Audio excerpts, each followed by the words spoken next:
Bismillahirrahmanirrahim. Assalamualaikum warahmatullahi wabarakatuh. Hello guys, berjumpa lagi bersama kami Format Lombok Timur. Kembali hadir di tengah-tengah ruang kerja teman-teman untuk berbagi informasi dan solusi seputar pendataan dan IT. Untuk video kali ini kami akan share terkait dengan informasi pembaharuan di EMIS ya, tahun pelajaran 2020-2021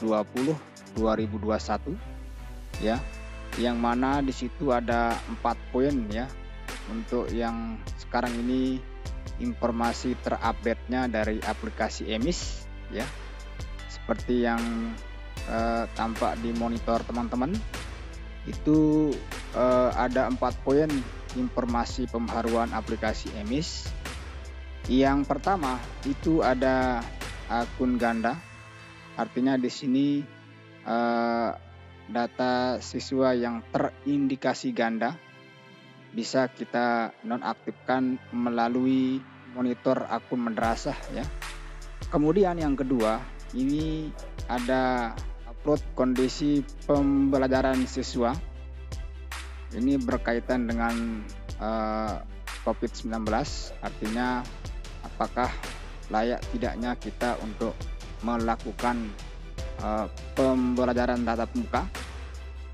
Lalu kemudian yang ketiga itu ada konfirmasi data, dan poin yang ketiga ini sangat ditunggu-tunggu oleh teman-teman. Kemudian yang keempat itu terkait dengan berita acara ya, yang mana ketika sudah poin 3 dilakukan maka bisa kita lakukan cetak berita acara. Oke guys, ini beberapa poin yang penting untuk kita update data kita di aplikasi EMIS. Tapi sebelum kita lanjut, sekali lagi kami ingatkan, jangan lupa untuk like, share, komen, subscribe, dan aktifkan loncengnya. Oke, silakan teman-teman buka browsernya, dan kita sudah anggap teman-teman masuk di aplikasi EMIS-nya, baik itu VM atau online. Dan kali ini kita akan coba lewat kita akan demokan lewat EMIS online ya. Yang poin pertama itu terkait dengan data siswa ganda. Bisa kita cek lewat kesiswaan di sini.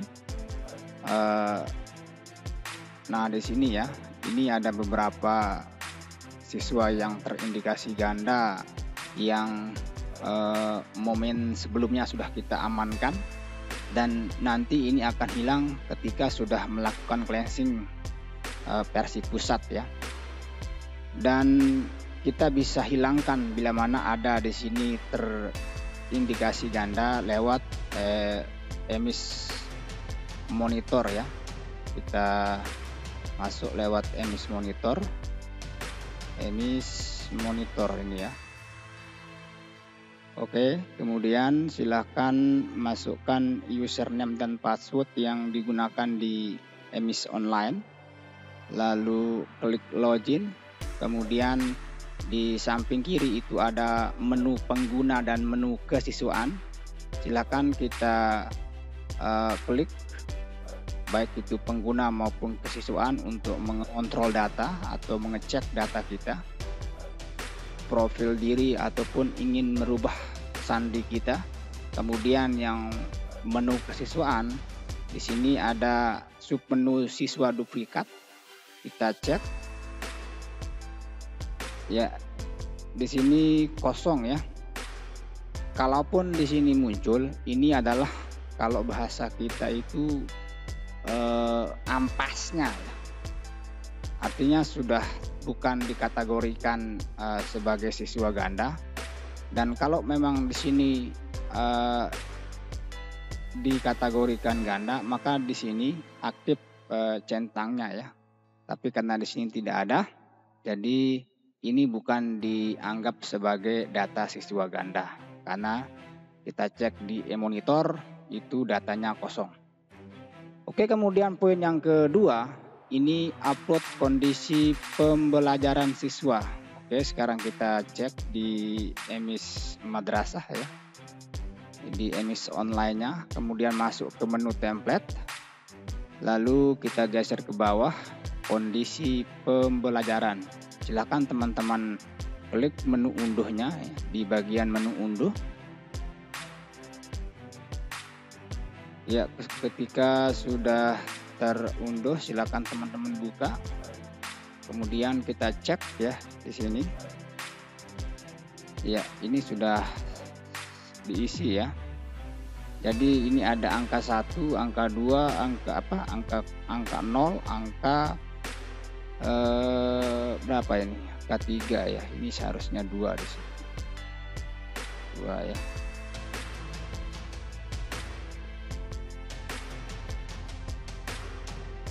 Simpan. Jadi adapun petunjuk pengisian dari kondisi pembelajaran ini teman-teman bisa teman-teman lihat di deskripsi video, nanti kita akan share. Tapi di sini sudah saya impun sedikit ya terkait dengan ini petunjuk pengisian pembelajaran ya. Jadi tidak ada istilah kita untuk menambahkan worksheet, kemudian tidak diperkenankan menambah ataupun menyisipkan baris, itu dilarang keras ya. Kemudian tidak diperkenankan menambah ataupun menghapus menyisipkan kolom. Nah, di sini penting tidak diperkenankan mengubah kolom A sampai E ya. Artinya ini dari database siswa ini ya. Yang ini tidak boleh kita rubah. Ini sudah masuk ke sistem ya. Adapun yang pertama kali mengunduh di sini kosong teman-teman. Di sini kosong datanya. Tidak ada.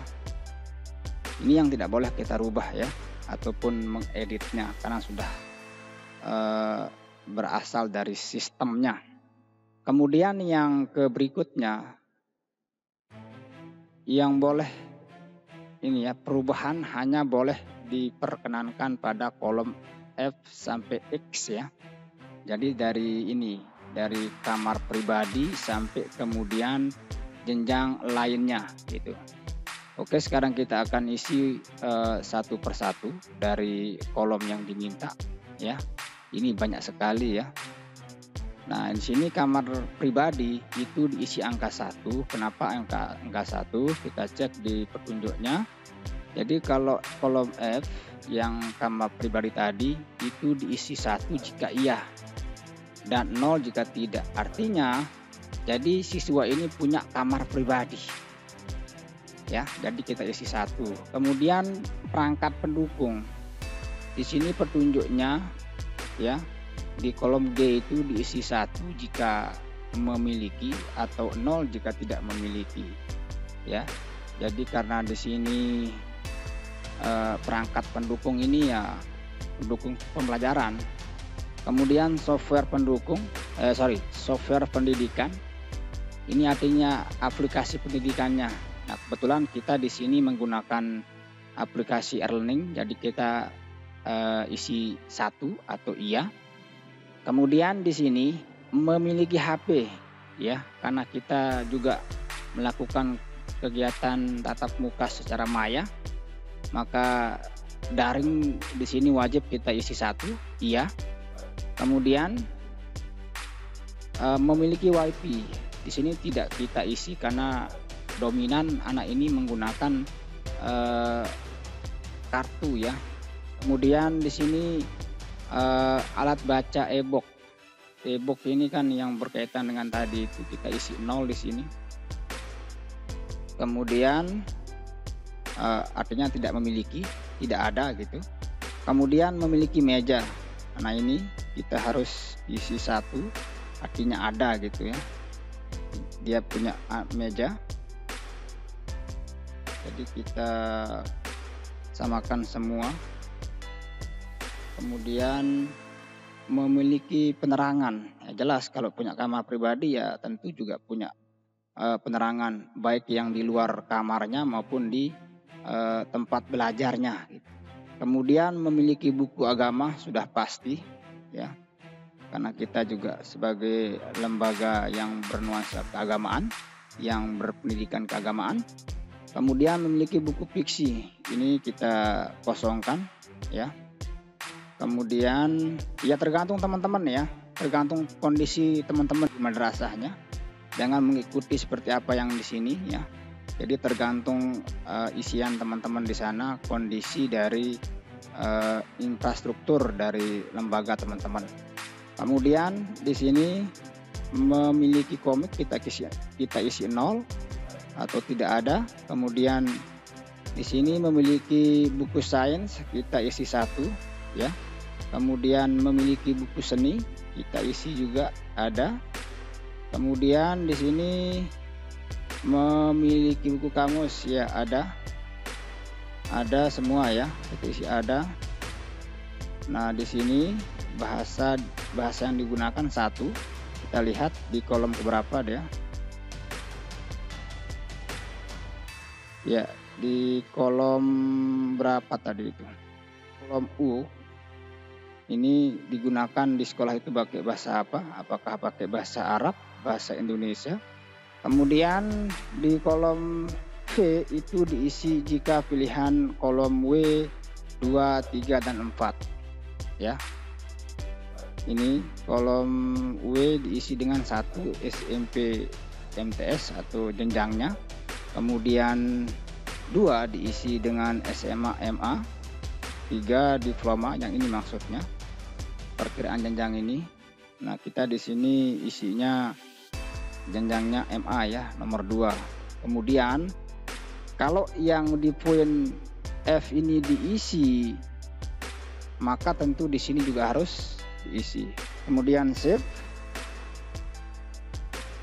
Langkah selanjutnya kita akan upload sekarang. Kita kembali ke aplikasi online-nya, MIS Online. Ketika sudah diisi form dari kondisi pembelajaran ini, kemudian kita akan upload ya, ini unggah ya.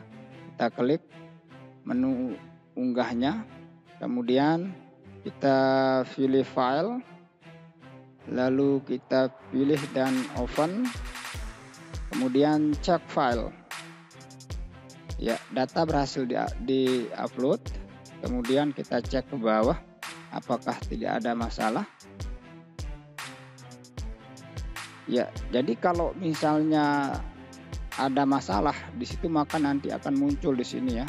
Dan di sini berwarna merah. Ya, seperti itu teman-teman ya. Langkah selanjutnya kita klik simpan. Lalu muncul notifikasi seperti ini. Apakah data siswa sudah benar? Ya, kita oke. Ya, maka data sudah berhasil disimpan terkait dengan informasi kondisi pembelajaran di lembaga kita. Kemudian yang poin ketiga di sini konfirmasi data. Nah, perlu diperhatikan di sini urutan daripada konfirmasi konfirmasi data itu, mulai dari konfirmasi lembaga, kemudian sarpras, kemudian kesiswaan, dan yang terakhir GTK ya. Jadi kalau misalnya kita konfirmasi yang poin keempat, maka nanti di situ ada perintahnya ya. Kita akan cek, masuk ke aplikasinya, kemudian kita masuk ke menu konfirmasi, lalu kita ambil di bagian konfirmasi yang pertama terkait dengan kelembagaan, kita klik. Kemudian di sini pastikan data yang sudah teman-teman isi ya, terkait dengan menu profil, kontak, kemudian penyelenggaraan dan keuangan di sini. Ya, kemudian kita klik konfirmasi data kelembagaan. Akan muncul notifikasi atau konfirmasi seperti ini. Pastikan data yang disampaikan sudah lengkap dan benar. Apakah Anda akan mengkonfirmasi? Iya. Ya, kemudian akan muncul notifikasi seperti ini, artinya sudah sukses. Oke. Selanjutnya kita masuk ke konfirmasi kedua, yaitu sarfras. Ya. Kita ambil yang poin keempat PTK. Apa dia minta di sini? Konfirmasi PTK, data PTK. Ya, seperti ini. Oke, kita klik ya, pilih ya. Sudah tersimpan, artinya sukses konfirmasi. Kemudian di bagian sarana kita konfirmasi lagi, kita klik iya, sukses. Kemudian di kesiswaan, ya di sini bisa teman-teman lihat dari menu rekapitulasi, kemudian daftar siswa. Kemudian kita kembalikan ke rekap, lalu konfirmasi data kesiswaan. Kemudian tinggal kita pilih iya. Misalnya di sini kita belum fix datanya. Nah, kita lihat apakah di berita acara itu semua terisi. Kita cek. Ya, di sini di bagian kesiswaan belum muncul. Artinya karena kita belum konfirmasi. Oke, kita cek ya. Kita download dulu. Tapi kalau sudah masuk ke berita acara ini, maka proses daripada pekerjaan kita terkait dengan aplikasi EMIS ya, itu sudah selesai. Dan adapun nanti kalau misalnya di bagian poin-poin ini ada hal-hal yang sifatnya perlu direvisi, maka tentu kita harus berhubungan dengan tim EMIS kabupaten kota ya, untuk memperbaiki dengan kita dibatalkan proses konfirmasinya. Sedikit informasi ataupun pembaharuan dalam aplikasi EMIS saat ini. Jadi kurang lebihnya mohon maaf. Sekali lagi jangan lupa untuk like, share, komen, subscribe, dan aktifkan loncengnya. Oke guys, salam format. Wassalamualaikum warahmatullahi wabarakatuh.